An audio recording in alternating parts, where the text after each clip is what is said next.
But I'm watching these 3 months here. So May, June, July.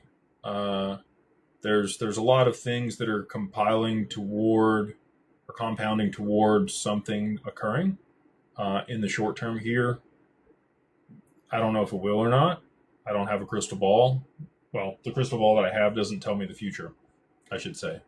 So, all that being said, with Japan going live June 1st, accepting stable coins as currency to be able to settle between counterparty banks in that jurisdiction, I think there's a there. We've got the reverse carry trade. Watching the yen versus the USD, we continue to climb. When I left work today, it was 159.55. We are at, let me pull it up here and I'll tell you. We are at 159.52. So we've come down.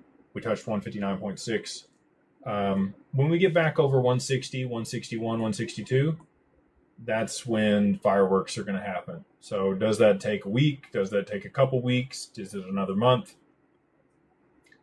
The Bank of Japan's already intervened a lot of times in the currency market at this point, and I don't think that they can really do much more. I think that they need to roll out XRP to be able to raise interest rates in order to be able to, have economic growth and offset the deflationary effect that that's going to have. And I think that they're going to be the first mover that actually implements XRP. And then beyond that, it'll spread globally very quickly.